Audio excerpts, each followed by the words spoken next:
مسجد نبوی شریف میں آپ نے دیکھا دو لوگ اونچی آواز میں بات کر رہے ہیں، تو حضرت عمر نے فرمایا انہیں بلا کے لاؤ.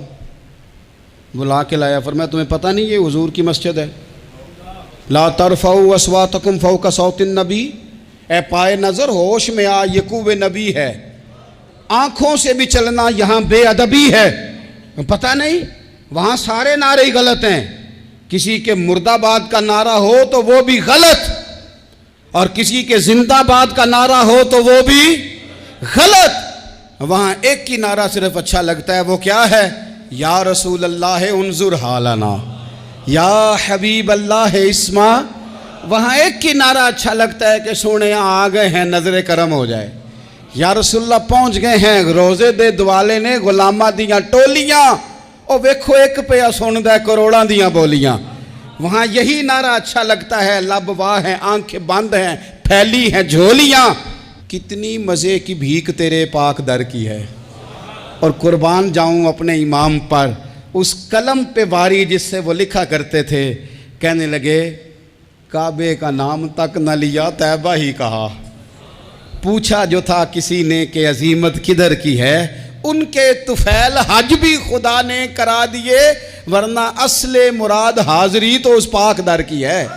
تو حضرت فاروق اعظم رضی اللہ تعالیٰ عنہ نے ان دو لوگوں کو بلایا اور بلا کر کے فرمانے لگے کہاں کے رہنے والے ہو، کہاں سے آئے ہو؟ انہوں نے کہا جی ہم طائف کے رہنے والے ہیں. فرمایا تمہیں پتہ نہیں یہ نبی پاک کا روزہ ہے، حضور کی مسجد ہے، یہاں آواز اونچی نہیں کرتے، تمہیں خبر نہیں؟ اور پھر حضرت عمر فرمانے لگے اگر تم مدینے کے رہنے والے ہوتے تو میں تمہیں کوڑے مارتا، میں تمہیں سزا دیتا. تمہیں پتہ نہیں کہ کس طرح کا مزاج اور ماحول ہونا چاہیے. تو حضرت فاروق اعظم رضی اللہ تعالیٰ عنہ کی جو خدمات ہیں، آپ تو بازاروں میں جب جاتے تھے نا تو فرماتے تھے ہمارے بازار میں صرف وہ بندہ آ کے کام کرے جو دین کا علم جانتا ہے، جسے تجارت کے اصول پتہ ہیں وہ آئے.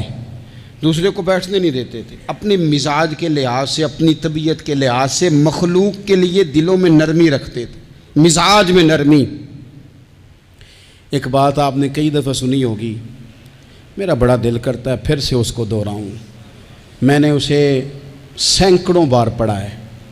جب طبیعت پوری بے چین ہوتی ہے اور اپنی ذمہ داریوں کا احساس کرنے کو دل کرتا ہے نا، تو پھر خیال آتا ہے کہ ہم بھی پڑھیں ذرا ان چیزوں کو. بار بار پڑھتا ہوں تاکہ احساس ذمہ داری پیدا ہو. آپ کے غلام اسلم فرماتے ہیں رات کو میں اور جناب عمر نکلے تھے تو ایک مکان میں ہم نے دیکھا کہ ایک عورت نے نا، اس کے بچے بار بار شور کر رہے ہیں اور وہ کچھ پکا رہی ہے، آواز آ رہی ہے. تو حضرت عمر نے دروازے پہ دستک دی. کون ہے دروازے پہ؟ کہا میں ایک غلام ہوں. حضرت عمر کہتے ہیں غلام ہوں.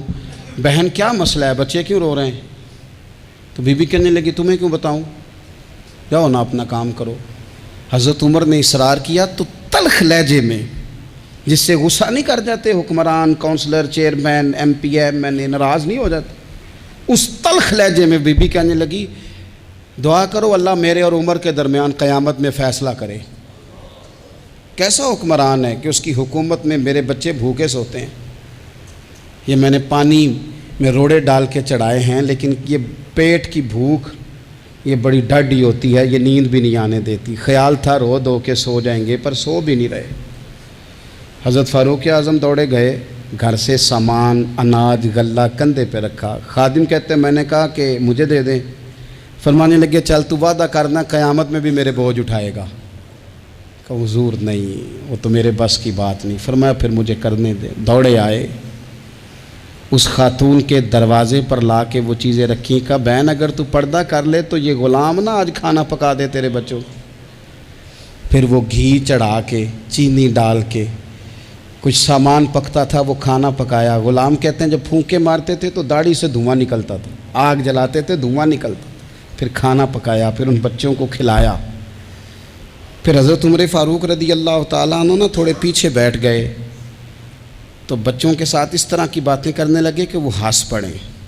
جناب اسلم کہتے ہیں بچے اس بیوہ کے ہنستے تھے، بچے ہنستے تھے اور عمر روتے تھے. جب وہ ہنستے تھے تو فاروق روتے تھے. پھر وہ بچے آہستہ آہستہ لیٹنے لگے، اور جب وہ